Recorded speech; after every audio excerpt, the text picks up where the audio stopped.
संजीव जी, ऐसा क्या हुआ कि आपको भारत बायोटेक ने वैक्सीन देने से मना कर दिया? और अगर भारत बायोटेक ने यह मना किया है तो आप इसका आरोप केंद्र सरकार पर क्यों लगा रहे हैं?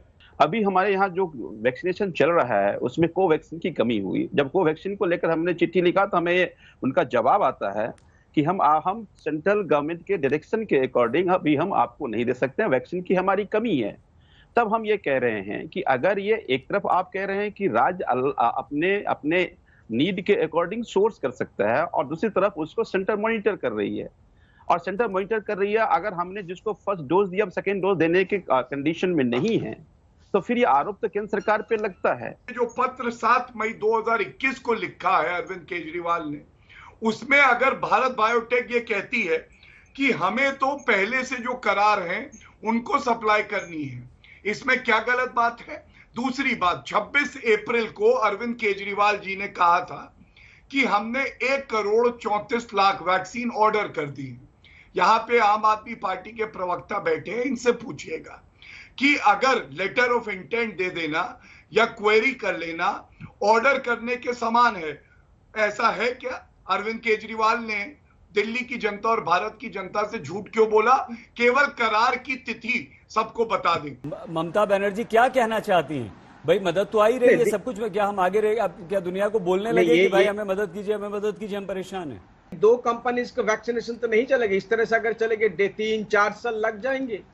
और आपको ये भी पता होनी चाहिए जो वैक्सीन आप ले रहे हैं 2 डोजेस वैक्सीन, उनको भी 6 से 7 महीने के बाद रिवैक्सीनेशन की जरूरत पड़ सकती है। तो इस तरह से चलने से हम कोरोना से कब मुक्त होंगे?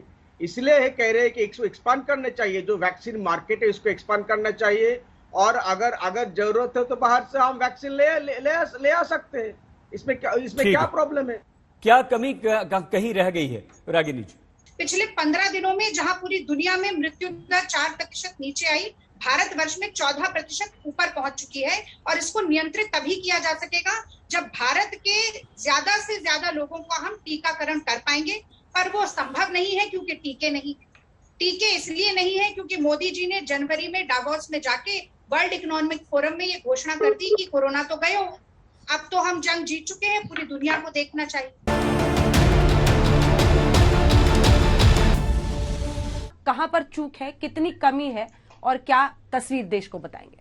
आज हमारी एक सुझाव ले लीजिए हमसे। हमारा सुझाव ये है कि आज हमारे देश में, भारत देश में वैक्सीन बनाने की क्षमता है, लेकिन ये जो 2 वैक्सीन बन रही हैं, ये अभी हम केवल 2 मैन्युफैक्चरर्स पे पूरी तरीके से निर्भर हैं। ये दोनों मैन्युफैक्चरर्स 135 करोड़ आबादी की जीवन पे पूरी तरीके से प्रभावित हैं। आज हमें इन दोनों मैन्युफैक्चरर्स से ये फॉर्मूला लेकर इस देश की कई फार्मास्यूटिकल कंपनीज में बांट देना चाहिए। मैं एक उदाहरण देता हूं आपको सर दर्द होता है या मेरे को बुखार होता है तो हम कौन सी दवाई खाते हैं? पैरासीटामोल की 400 मैन्युफैक्चरर्स हैं, अलग अलग कंपनियां बनाती हैं देश भर में। देखिए, ये जो वैक्सीन का फॉर्मूला इन्होंने पैरासीटामोल के साथ कंपेयर कर दिया, ऐसे नहीं होता है। बिल्कुल सही बात है, बहुत सारे लोगों को हम वैक्सीन दे देंगे, सारी कंपनी को दे देंगे, सब मैन्युफैक्चर कर देंगे तो कितना बढ़िया हो जाएगा। क्यों नहीं हो पा रहा है? कोविशील्ड का जो वैक्सीन है वो भारत में नहीं है, याद रखिए, एस्ट्राजेनिका का है। ये ब्रिटिश स्वीडिश कंपनी है। सब लाइसेंसिंग, जैसे घर को सबलेट करते हैं वैसे सब लाइसेंसिंग किया हुआ है। स्वाभाविक रूप से इसका लाइसेंस भारत नहीं दे सकती है, और भारत की जो SII serum institute of India है वो भी नहीं दे सकती है। उसके लिए यूनाइटेड नेशन में जो ट्रिप्स की संधि है, जिसको कि इंटेलेक्चुअल प्रॉपर्टी राइट कहा जाता है, उसको वेव ऑफ अगर सभी देश मिलकर कर दे तो जाके इस वैक्सीन के लाइसेंस को, कोविशील्ड के लाइसेंस को दिया जा सकता है। ICMR ने सभी कंपनीज को कहा है कि हमारा खुला हुआ प्रस्ताव है, आप हमसे फॉर्मूला ले जाइए और कोवैक्सीन बनाइए। मगर बन क्यों नहीं पा सकता है कोवैक्सीन इतनी आसानी से? ये कोई पैरासीटामोल का फॉर्मूला इसलिए नहीं है क्योंकि जो कोवैक्सीन है, कोवैक्सीन एक लिविंग वायरस को इनएक्टिवेट करने के बाद उस वैक्सीन को बनाया जाता है। 4 महीने हो गए हमको वैक्सीनेशन ड्राइव चालू किए। ये बात और है कि शुरू के दौर में वैक्सीनेशन कम हुआ।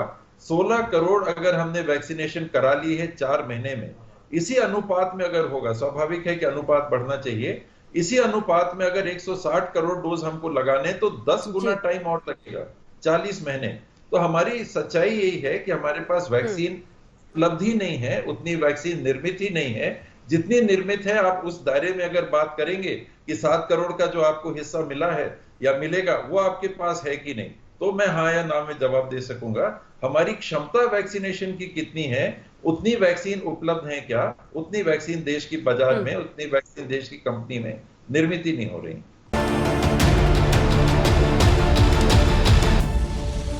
कोरोना के खतरे के बीच एक्सपर्ट्स ये मानते हैं कि बच्चों में रिकवरी रेट अच्छा है। 100 बच्चों में 2 या 3 बच्चे ही ऐसे हैं जो संक्रमण के बाद सीरियस होते हैं, लेकिन भारत जैसी बड़ी आबादी वाले देश में यह आंकड़ा भी बहुत ज्यादा है। इसीलिए जरूरी यह है कि जल्द से जल्द बच्चों के लिए वैक्सीन लाई जाए। हमें यह समझना बहुत जरूरी है कि कुल आबादी में कम से कम 70 से 85% लोगों को टीका लगाए बिना कोरोना से लड़ा नहीं जा सकता। अब तक ज्यादा से ज्यादा आबादी को वैक्सीन जब तक नहीं लगेगी तब तक कोरोना की एक के बाद एक लहरें आती रहेंगी और इसीलिए वैक्सीनेशन से बच्चों को अलग नहीं रखा जा सकता। इसे अमेरिका जैसे देश से समझना चाहिए, जहां जुलाई तक 70% आबादी को टीका लगाने का टारगेट है। वो अब युवा आबादी और 18 साल से कम उम्र की आबादी को टीका लगाना उसने सबसे बड़ा मिशन बना लिया है। अमेरिका में टीकाकरण के लिए फ्री आइसक्रीम और वैक्सीनेशन सेंटर तक फ्री राइड के ऑफर दिए गए हैं, जिससे ज्यादा से ज्यादा लोग टीका लगवाएं। भारत जैसे देश में तो 18 साल से कम उम्र की आबादी 30% है। अगर इनका जल्द से जल्द वैक्सीनेशन नहीं होगा तो कोरोना को कंट्रोल करना मुश्किल होगा और बिना वैक्सीनेशन बच्चों पर खतरा ज्यादा होगा।